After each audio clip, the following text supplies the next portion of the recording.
stay with me for the next few minutes. I'll teach you what my model, the Salaam Matrix, can teach you about raising children better. Whether you are a parent or a policymaker, we will give you a 4-step framework that'll teach you just how to raise children better and develop a life path for them which works. So stay with me and I'll just show you how. So here are all the details about me. You can see them in previous videos or you can pursue them at leisure. But I'm going to teach you about my model, the Salaam Matrix, in brief. Just to recap, you can watch about this in older videos and how this can yield submodels on a number of subjects. And today we're going to talk about raising children well. So just to recap for those who are or are not familiar, the Salaam Matrix is a 4-dimensional model of human activity. And these are the 4 dimensions. The spiritual one is the first or initial or the innermost dimension. The second is the personal, familial, and the third is socio-economic. So we are going from an inner dimension to an outer dimension, a micro dimension, or inner actually is the right word, because micro or macro is relative. The fourth one is ecological, political dimension. Okay, so basically the model says, and this model started with me defining consumer activity for business markets, but now we apply this model to a number of things, and today we're going to teach you about raising children better, right? So the model says that human activity can be broadly categorized under 4 realms.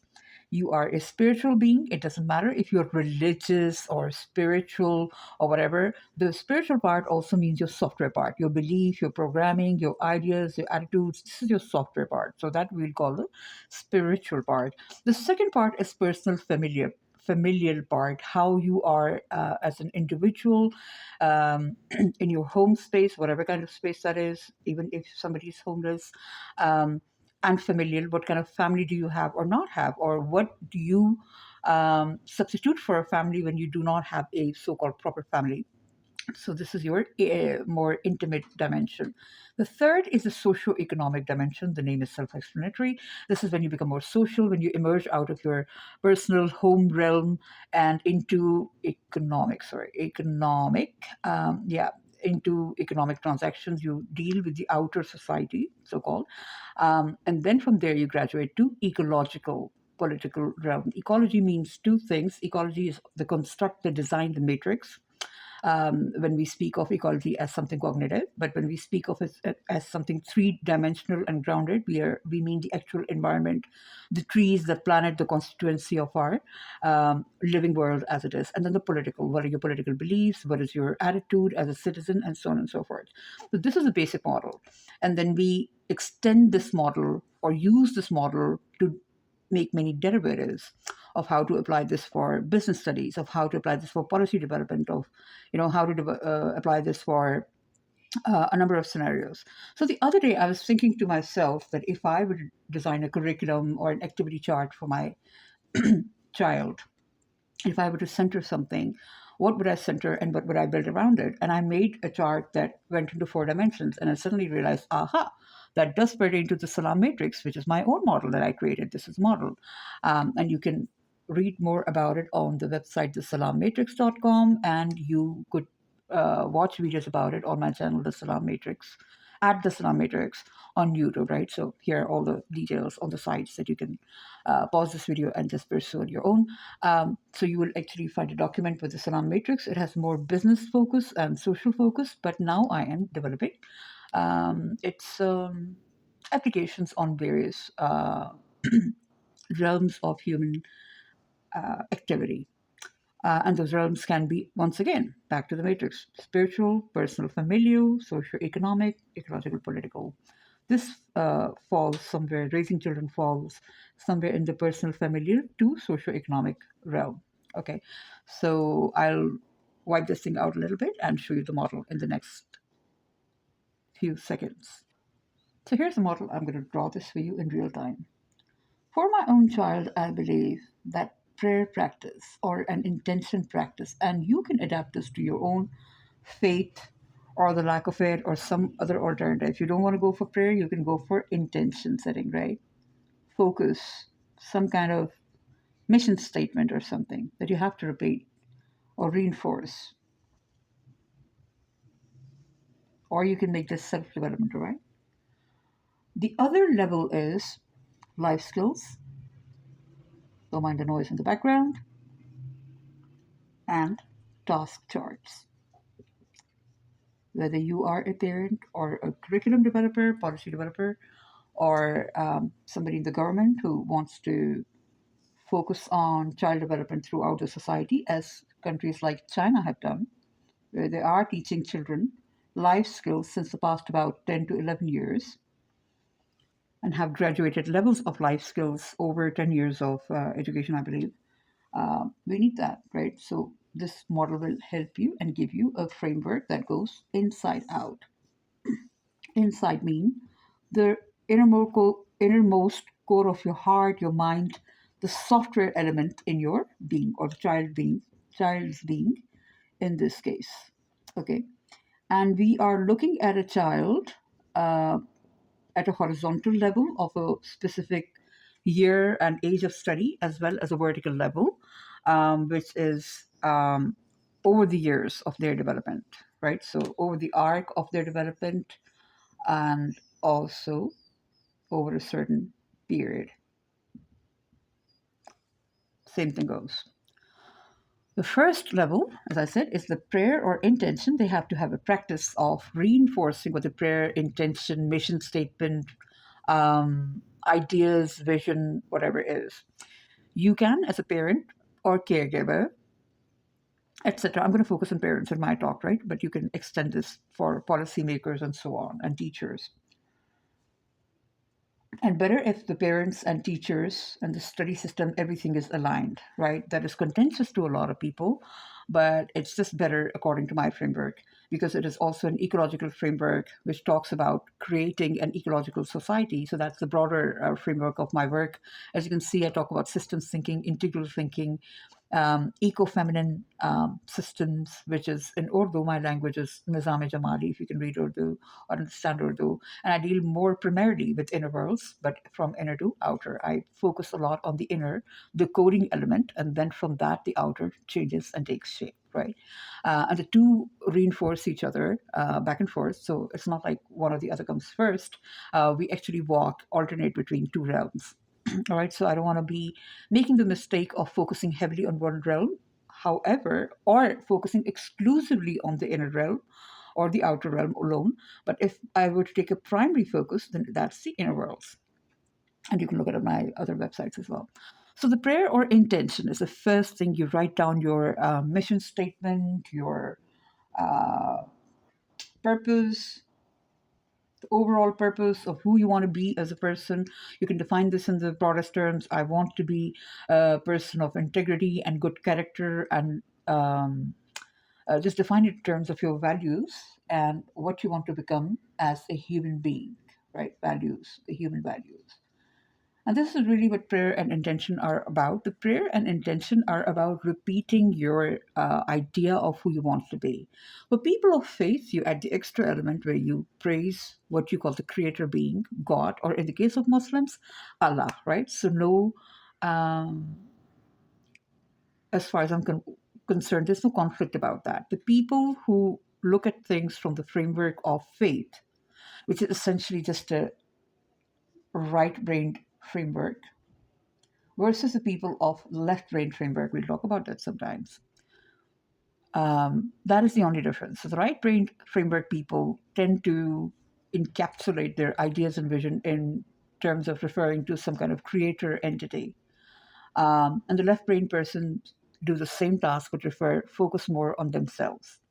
And if you ask me as a Muslim woman who is into mysticism, we say that the person who knows themselves is the person who knows God. So you can start either way, and then you'd go to the other. If you are a right brain person, you will have to implement what you believe about God or what you derive from the teachings of God or the commandments of God to your personal and practical life. And if you're a left brain person or a more worldly person, a more materialist person, secular, whatever you want to call them, then you just focus on yourself and you can come and conclude that there's some kind of greater being there, or you can say there's a design or some system or society. And as long as you're a good person, I don't have a problem with you. And then you can sort it out with God if you need to, or yourself. So that's your thing. But I'm not going to have a problem with that. And I don't. It's very important for you, anyone to be a good and right person. And then if a certain understanding is going to come to them, it'll come to them. At least they will believe, they will understand that the world is a beautiful place. And that's pretty much what you need to obtain when you believe in God. So that's my view on that, right? So when I say I'm an integral teacher and thinker, I'm the kind of person who brings two people, people of two different thoughts and leanings and inclinations together and show them that our path can be common, and then we can definitely maintain our differences about what we're going to call our path. At least we can agree about being on an organized and good human, right? And then the rest is left to our influence in politics and belief. And I'm not going to go into that now. For me, as far as I'm concerned, for practical purposes, the game is the same. You need to have some kind of personality. You need to have some kind of focus, and then you can need to write it down and intonate it, right? Intonate it. You speak it up. Write and speak. Write, speak, reinforce in order to make sure that you remember your path. You need to sort of keep on pinging yourself again and again. You need to remind yourself. Because the way human memory works is that human memory kind of goes off the path, and then you have to bring it back. You need to keep on steering human memory, right? That is called remembrance, which is also called, in Muslim mystic speak, zikr, remembering, okay? Just touching base again and again. Well, this is the touching base part. For me, that's important, and that corresponds to the spiritual element in the Salam matrix. The second layer is life skills and task charts that are appropriate to the age of the child, to the family and the culture that they're in, for different families and for different cultures, and pertaining to different income levels and economic strength of the family. The charts are different. The chores are different. And whatever the family accomplishes and whatever skills they need to learn can differ. We can have a basic set of life skills that nearly all children in a group need to know. How do we define a group? It can be a family, a community, a nation. So if we are organizing this at a national level and the nation is agreeing upon this thing, which is a political process, by the way, then we can agree to teach every child certain life skills. The way the children work, though, is that they have neurodiversity, different brains, different minds, and what works best. And what countries like China are also doing, and other are adapting, China is just doing that officially, um, is that they introduce children to a multidimensional learning environment, and children tend to learn from one another, and they're engaged in different tasks. So they would place things like weaving baskets and woodwork around you, and puzzle solving and painting and mending clothes and stuff like that. You should really look into what life skills China is teaching their children. By the time the children are they graduate from something like 10th grade or the equivalent, they are mastering many skills. At the same time, there are some skills that they sort of skip out on. However, the school brings them together in an environment where they have their peers and competitors and fellow community people and family members, etc. And if one skill is preferred by one person, the other person adapts the other skill. It's kind of sort of naturally distributes itself over a population, right? If people are not driven towards a certain skill and that is needed, the government can, or whoever is the supervisor or the village elders, or however it is, can drive them towards this skill. But I would tend to look at nature. Why are children not being driven towards the skill? Is it really essential or not? Are the times changing or not? Is there some kind of good influence? Is there something like what we call a diabolical influence, something negative? So we need to look at the shifts in human psyche at the same time. And that is the background work that we do around the Salam matrix and the implementation of it. The Salam, by the way, is an Arabic word which Muslims use. It is also a Muslim greeting. When we say see each other, we say hello, Salam, right? So this is our hello. And salam actually means totality, everything, all at once. That is what it means. Not only this is translated as peace, but salam means allness, allness, everything. That is not a translation that you'd see anywhere.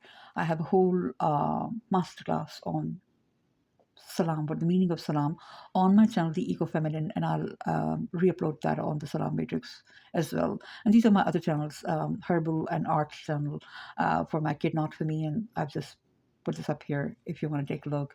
And actually, for those who are actually listening to this talk, you will see that my family has used inside out approach to develop different lines of practices and businesses for ourselves.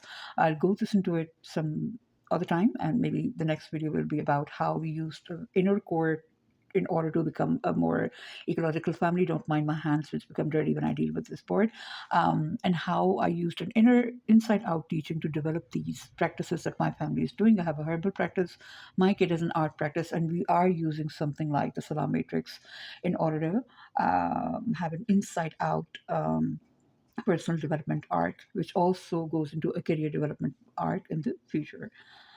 So, the third level is socialization.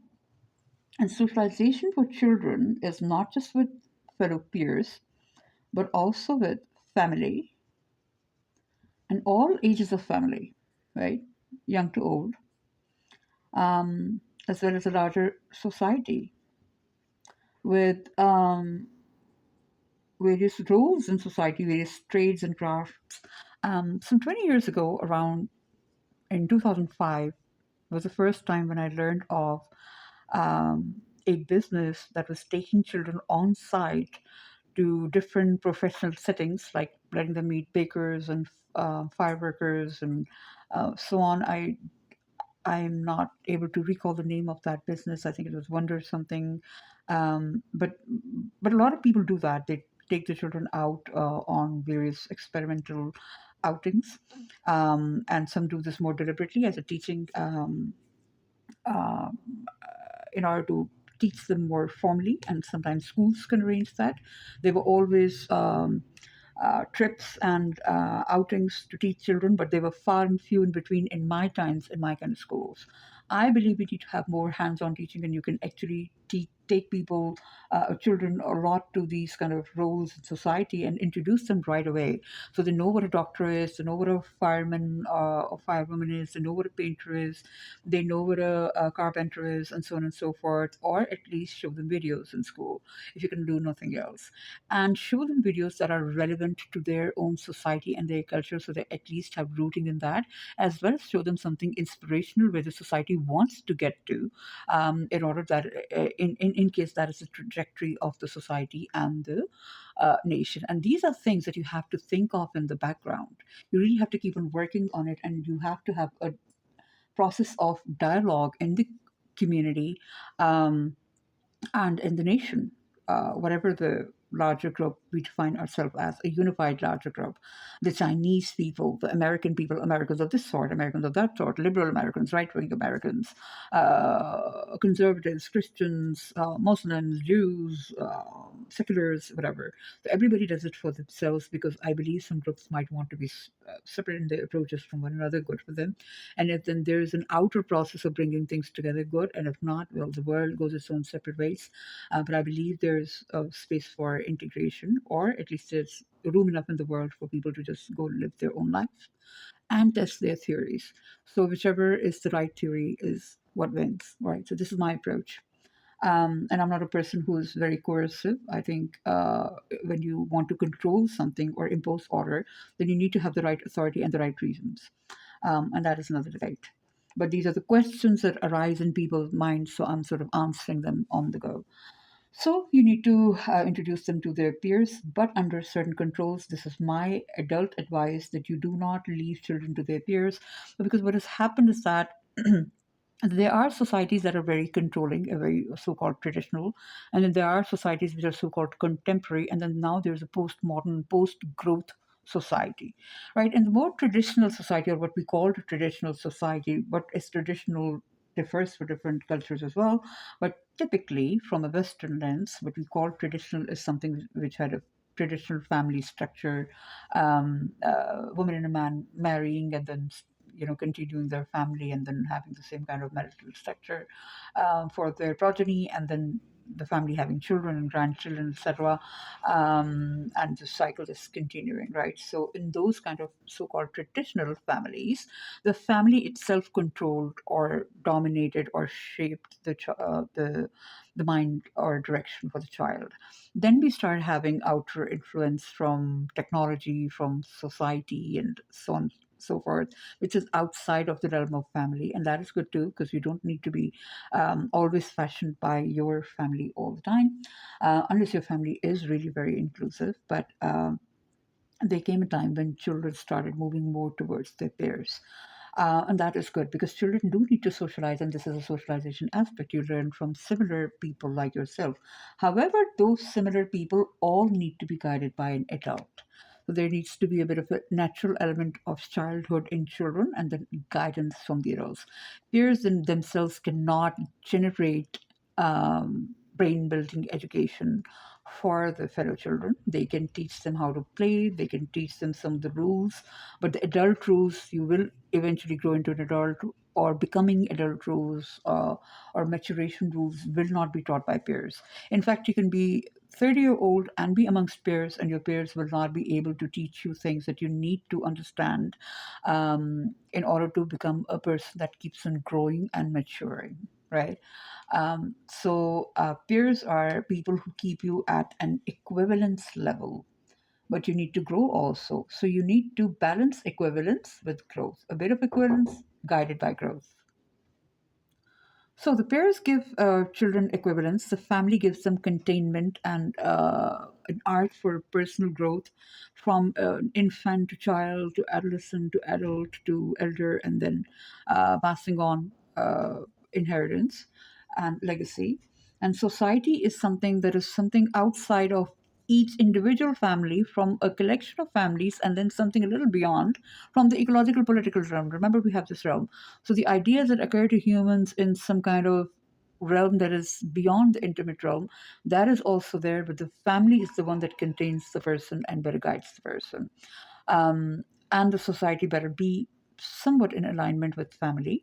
Otherwise, there's going to be a bit of discord, or the society must give room for growth to the child, by and large, in alignment with the values that the family gives to them.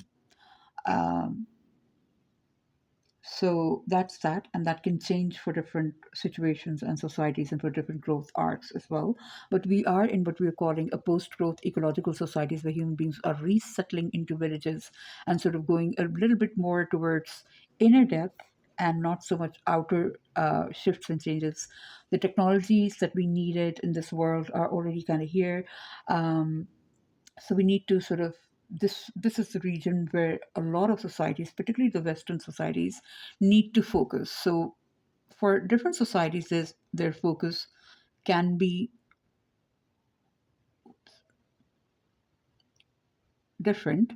Um, a society that has been very extroverted, extroversion oriented, and people were always into just beyond the home realm, into ecological, political realm, technological realm, which falls under the socio-economic, and somewhere in between ecological, political realm, mostly socio-economic. They need to return to the personal familial structure, but that might not be true for other societies where people have predominantly been under the personal familial structure and need to sort of expand into the ecological, political, and socio-economic realm. However, a human being is always a human. They're always a person. They're part of a family. So the Islamic model at least says we need to be heavily rooted here and then expand from there forward, and need to structure the entire society in such a way that the integrity of the person and the integrity of the families remain, but the families themselves shift shape in a healthy fashion, in a giving and loving fashion, and that is the best for everyone. So shift happens, but in a more organic, loving, giving,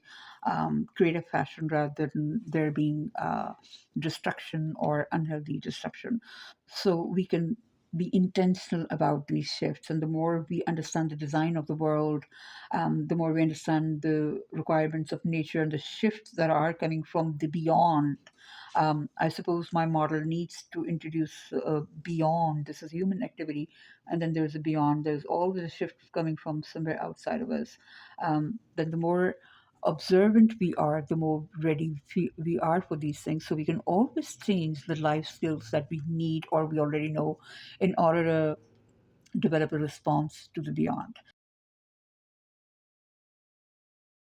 The beyond can be challenging and the beyond can be relaxing, right? So there's a duality in the nature of things. And for example, in this era, we relax a little bit from our 9 to 5 into more home based or work from home kind of life.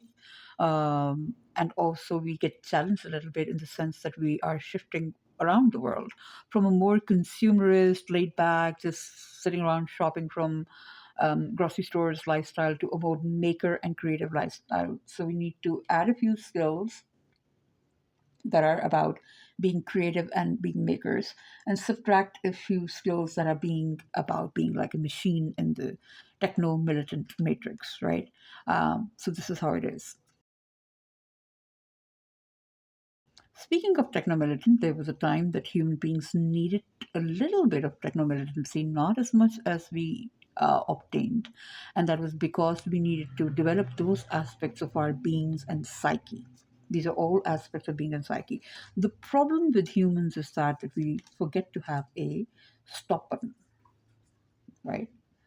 When we are intentional and we also revise these systems occasionally, which is really how systems are maintained. This is part of systems work. Theory, systems thinking and systems work. I should add that. Systems thinking and work. Systems are alive and living systems, right? Living systems. Systems are alive and they need constant watching and revision. You dance with the reality, you watch reality and you respond to it. And this is how you take charge of things. And this is the beauty and joy of life and being on a lively planet. Uh, so the fourth layer now, this was socialization, was the third layer. Second was life skills and charts. Third was socialization, getting to know the people around you, conversing with them, and for children to consciously and subconsciously know what they will grow into.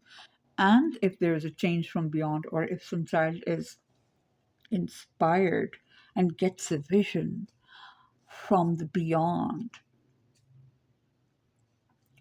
to do something new, then they can grow into that role and they will be branching away from the mainstream society to go into that direction. We call these prophetic people, inspired, individual, creative. At the end of the day, it is said or it is believed, at least in ecologically inclined societies, that your gift should benefit your society. For some people, for some of the time at least, their gift could be purely for themselves. However, if we have an excess of individuals who are only sort of doing things for themselves and benefiting themselves and making art and making things that only sort of please them, then we'll end up with a lot of things which are, for the purpose of the larger society, useless or of just aesthetic value, or maybe not even that, such as the banana taped on the board, which is sold as really expensive art, fun but not of any value to the society. So this is a tension that we have between creative and artistic circles versus utilitarian circuits, that is this something of use or not. So you need a bit of creativity, uh, edgy creativity, and then you need a bit of function, right?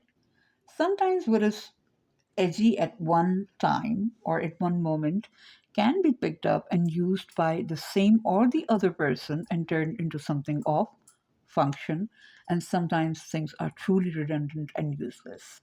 And what is useless and what is not, what is of use and what is not of use, is determined by the biological reality of human beings. What helps you live a better spiritual life, a more better personal familial life, better socioeconomic life, an ecological political life, and a grounded reality connected with nature at the center. Tree, I'm going to make that nature at the center. I should add these two things to the Salaam matrix. I've been thinking of that for some while. What reconciles with your inherent nature is what is useful. By your, I mean human nature. Okay, not an individual's nature, but a species nature. And I'll plug in something in between for those who want to know or not want to know. But Muslims, we say Islam is the faith of nature, which we can call fitra in Arabic, nature, fitra. And that means inherent inclinations, not just the tree and plants and water nature, but inherent beingness, right? So that's fitra, that's inherent nature. Anyway, if you are secular or of Eastern faiths or of a different Western faith, it might still make sense to you that things need to reconcile with the inherentness or what we call nature in order for them to work better. It makes economic sense. It makes all sorts of sense. It solves the problem that you have. It serves the need that you have. It fulfills the want that you have, right? So inherent nature, which is beyond ourselves, which comes first, and we are created or we are yielded later. We ourselves are beings who came from a spiritual or programming realm into a physical, personal realm, and then socioeconomic and ecological, political, and then we go back to the spirit and perish, so to speak, or go back in a cycle. Opinions might differ in line with the different ideologies and religions and beliefs that people have, but this really is what it is. Speaking from an integralist framework, which is putting things together. Fourth and the last layer, for now, in my framework, is active citizenship and village committee. Now, kids don't do that, but kids can be introduced to the paths where they are uh, part of the village, the town, the area that they're in, and given little tasks, at least introduced to those things. And when they grow up, they will become part of the village as voting members, as creative members, but even as little beings, they can be given little tasks or at least be introduced to what it means to be an active citizen. So um, if we have little kids, we can just show them or we can just introduce them. We can take them around to places and subconsciously and subtly reinforce what it means to be part of a citizen. As they become a little older, they can start planting trees or doing other little social tasks. And as they become like 13, 14, 16 years older, they can take part in things like school elections and other things and be given tasks and make committees of their own at home and at different levels and just carry out tasks. I was at one time the head of the committee at school in two different schools. And it was really fun to stand up for elections and compete and then do things for the kids at school. I've also had personal leadership roles where I wasn't particularly the part of any school body, but I took charge of a task like making an art board at school or doing theater at school, and I became like a more spontaneous personal leader, so it was a personal thing. So kids can be given tasks like these and play various leadership roles, and everybody doesn't have to be the leader. You can be part of a committee and a circle and a group, and then do your best and tend towards self excellence, right? So, and again, as I say, when children become older, 12, 13, 14, 16, they can take on more dedicated tasks and even be taught things like first aid and then become part of things like animal rescue, planting plants, and then, you know, developing hydroelectric projects and doing little projects around the house and in the village or whatever the system is, the town, the neighborhood, the street. And they can integrate play with some kind of activity like making electric circuits or putting up solar panels and literally doing actual work. The way I taught my child was that instead of giving her toys that just keep on making noise and blinking, etc., and do not have a learning purpose at all, I put her hands on with things in the house, and she loved to clean pots, she loved to sort of roll pasta and things like that, and we did things tasks around the house. And I introduced her to toys kind of later, and then we do have some educational toys, but I do not have those distracting, blinking, non-value adding toys. Sometimes you do need that a little bit because a child has an active, kind of animalistic, sprightly spirit within them, which just needs to play with these things and sort of ooze itself out and then release itself. So it's kind of a tension releaser. There are tectonic plates within our psyche and society, and they sort of rub against each other, release currents, and then you need to release that with something that is not a purposeful activity as such. In fact, it needs to be something of a silly activity. So we do need silliness as well, right? We need silliness and jokes. I need to put that somewhere because humor needs to be a part of all this. The sense of humor, silliness, fooling around, but not, you know, it's a purposeful fooling around, fooling, um, kind of sacred fooling, um, laughing at yourself, falling apart, falling down, having fun. And that teaches you that life is a bit of construction and a bit of falling apart, and then we come back together. This is the kind of beings that human beings are. So, in folly is also some fun. So, I'm glad that I remembered that. Otherwise, it was going to be all serious. So, you need to have deliberate folly. You need to have little harmless pranks that are not very destructive in nature. And then you also need to have some kind of moments of maybe pure destruction. But what people can do is to do things like wood chopping and doing other things that have an element of breaking things down and releasing a lot of huge energy, which will make children more or less matured and non-violent. Otherwise, if they keep on stocking up this energy that comes to their bodies naturally, they're going to feel frustrated and then try to take that out on things that are destructive, useless, or addictive in nature. This is how it goes. So that's it. The Salam Matrix and Raising Children. This is a framework, and you can go into more detail. And if you need to consult with me, well, leave a comment, and I will, going forward, leave some kind of email or something, a way for me to be contacted. I do not do personal consultations at this point, but when they open, I'll let you know. If somebody wants personal consultations, it is a paid consultation, and you will have to book time with me and work only within that time and framework.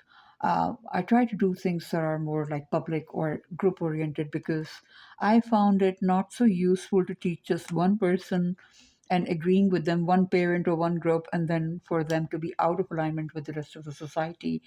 The kind of work that I'm working on is about integrating a person or a family within the society, but also to show the society that families and individuals need to work.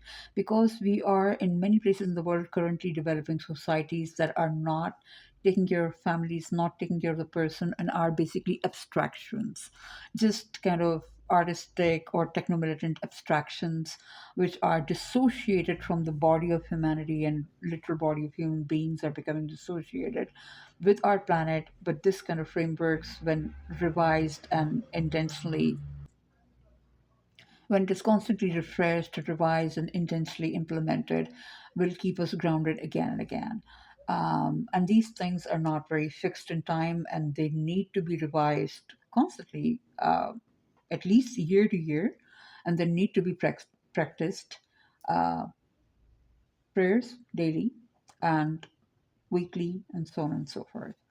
So that's that. And in fact, in kind of village kind of setting and some kind of more inclusive schools, this thing can happen all at once in every single day, basically.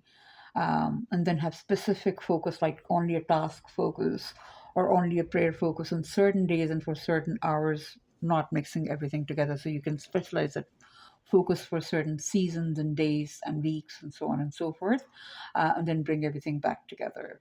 So let me know in your comments what you think. If you have any questions, leave that. If you were impressed by something, tell me that. If you do not agree with something, if any questions, do leave that. Like and subscribe, share, let your peers and friends know that somebody's talking about these things, and spread the word out. Help me with that. And see you on all my channels. Thank you. This is Ramala Hubb'Allah from Pakistani Himalayas, where I'm based and talking about these things. Salam.